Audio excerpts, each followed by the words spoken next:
Здравейте! Сега ще ви покажа как може да смените логата на радиостанциите в България и да изглеждат по следния начин.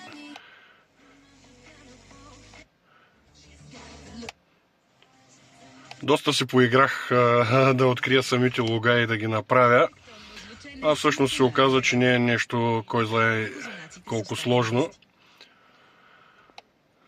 Затова, че всичко, което трябва да направите, да вземете една SD карта, форматирана на FAT32, на нея да копирате файловете от линка под видеото, а самото инсталиране става за няколко секунди, като за целта е необходимо да стартирате двигателя, за да не се активира автоматичното изключване на аудиосистемата. Изваждате SD картата, която е с картата за навигация, и поставяте картата, на която вече сте копирали файловете от видеото, и системата иска да се рестартира, за да може да зареди файловете от другата карта.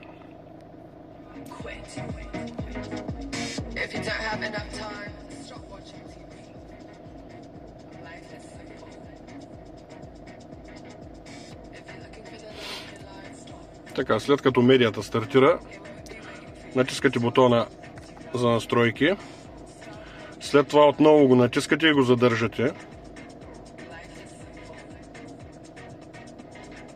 След като се покаже този екран, натискате Update,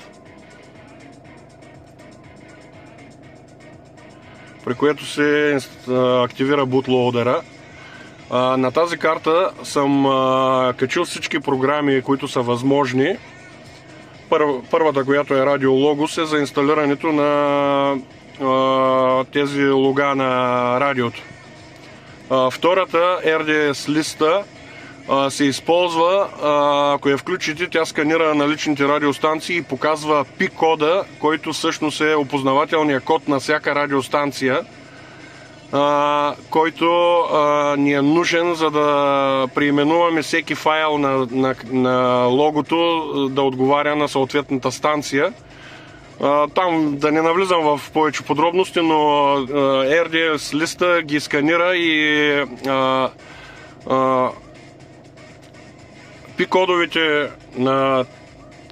пик-кодовете на радиостанциите са в 16-тичен код, който би трябвало да се преобразува в 10-тичен и файловете да се именуват в 10-тичен, иначе няма да ги разпознае системата. Следващите две са за инсталиране и деинсталиране на Tuxi. Предполагам, доста хора се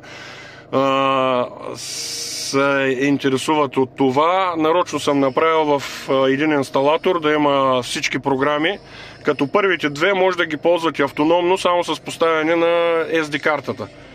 Докато Tuxi-то, за да го използвате, да го инсталирате, трябва да имате и качени файлове, които трябва да качите на флаш паметта.